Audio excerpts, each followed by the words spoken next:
Hello there, so I invite you to come on this journey with me. And it might be helpful if you were to close your eyes. And so what I want you to do is I want you to imagine that you are a being with many special abilities.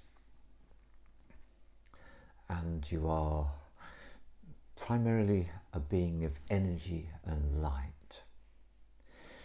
And one of the things you can do is you can relocate from where you are to anywhere in the universe instantaneously. Something else you can do is you can be in more than one place at the same time. They call that superposition in quantum physics. And you are completely free. And you exist in a state which is essentially that of universal unconditional love.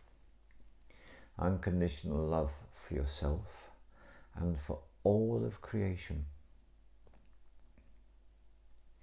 And in many ways it could be said that you are, wherever you go, you're always at the centre of creation.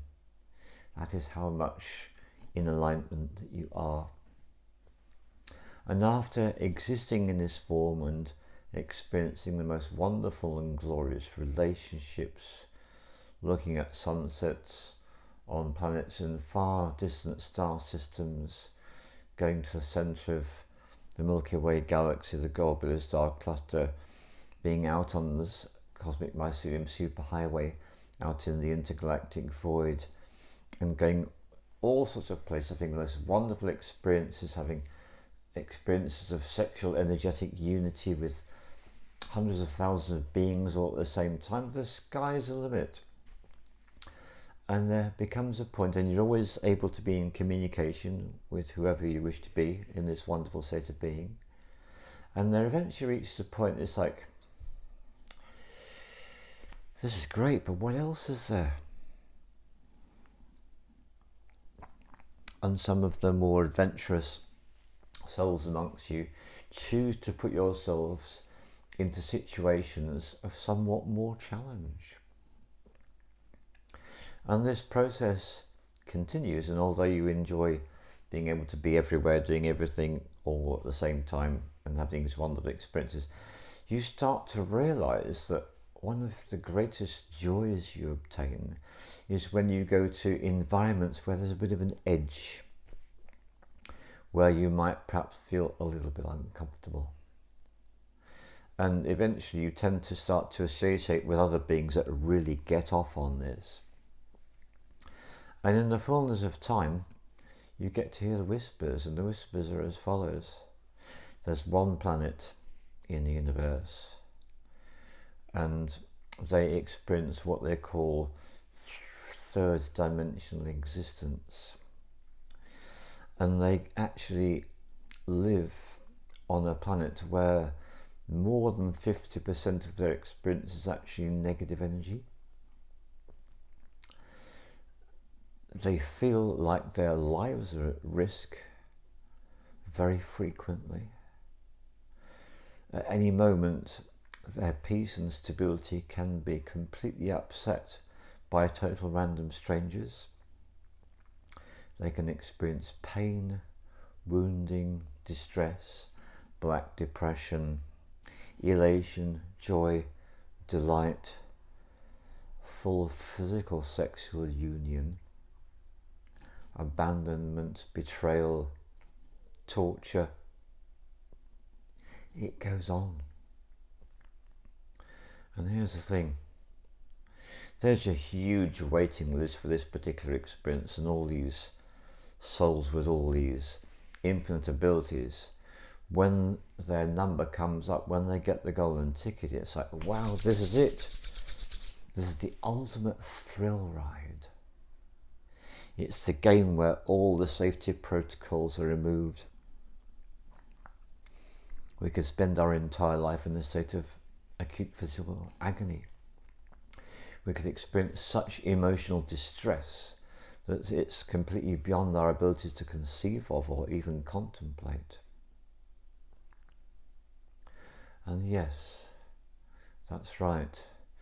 That's the thrill ride that we call Earth, this planet Terra. Terra, interesting name, Terra Terror, feeling terrified. Definitely one of the big thrill ride experiences on this planet. And so it helps us to remember that ultimately life, as we know it, here on this earth, it's a game. It's a game to be played, it's a game to be enjoyed. And what tends to happen to almost all of us at some point is we reach the point we become so identified with our physical bodies that we actually think this is what we are. We think we're this. We forget that we're only inhabiting it. It's only a temporary vehicle for us to be able to experience the limitation of having to put one foot in front of the other, of feeling a twinge of pain. If you want to explore this some more, you can go to Star Trek The Next Generation, and there's a character called Q, and Q gets to experience being mortal. Q's an immortal being. He gets to experience mortality, and the really terrifying thing is he doesn't know how long it's going to last for, so it might last for forever.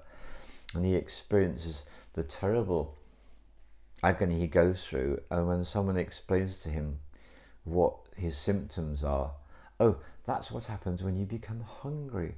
All you need to do when you feel like that is you go and eat something, and you feel different, and you'll probably feel better.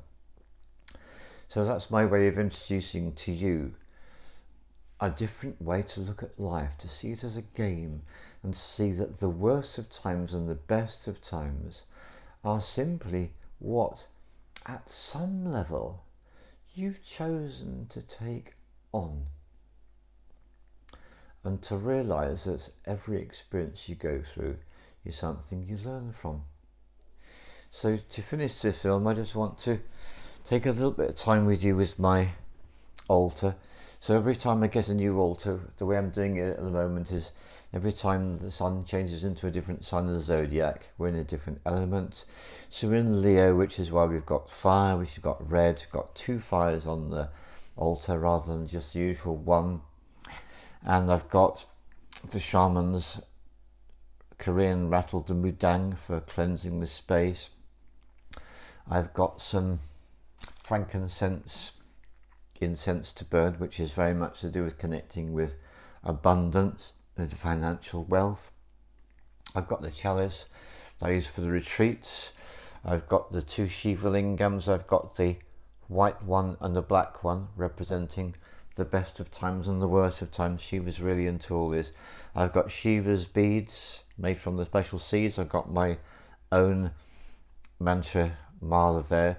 I've got these 2 wands. These are hazel. So hazel is a representation of creativity and magical wisdom, and there are 2. 2 of wands relates to the 2 of wands in the tarot card, which is Dominion.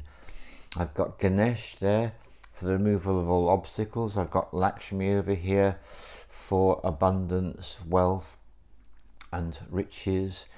And this is the rescue remedy, and that's only come on there this morning. This is for shock and unexpected events. I have this bell, which I use for beginnings and endings. I've got these bells, which rarely get used on the altar, but this is used to announce another dose on the retreats. I have got the charcoal for powering up the incense. I've got a spare candle from this runs out. A little bit of Palo Santo incense, which I could light to produce a little bit of smoke. There we go. A little touch of that. And this is my bag, which I take with me when I go to India. It's slung around my neck.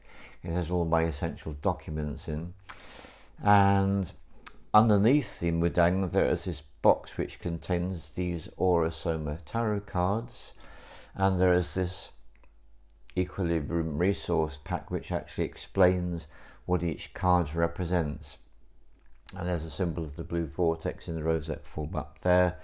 This is actually a tiny rose quartz crystal which celebrates a ceremony I did with the sound healers Trevor and Shannon, and this is to do with working on my DNA and creating even more activation than what I've already done through other practices. So I've left this one till last. So this is number 30. This relates to the third decade of the sun sign Leo. Leo's about the sun. Leo's fundamentally about the self. And this is the image. And so what this says, it says as follows. My head in heaven. I'll go a bit more accurately and give the first three words. I see my head in heaven, my feet on the earth, to resting my attention in the center of my being. And that's what she's doing. That's the form she's got there. It's called the Seven of Wands. I see my head in heaven, my feet on the earth, to resting my attention in the center of my being. I see my head in heaven, my feet on the earth, to resting my attention in the center of my being. And I want to give a huge thank you to Alan Watts, because Alan Watts, who's got a significant presence on YouTube, is a dude. He's got this plummy English accent, and he's gone off to the next great adventure some time ago. I believe he has a connection with Buddhism, and what I've just shared with you is my adaptation of what he shared in his work. So thank you very much. All the love to you.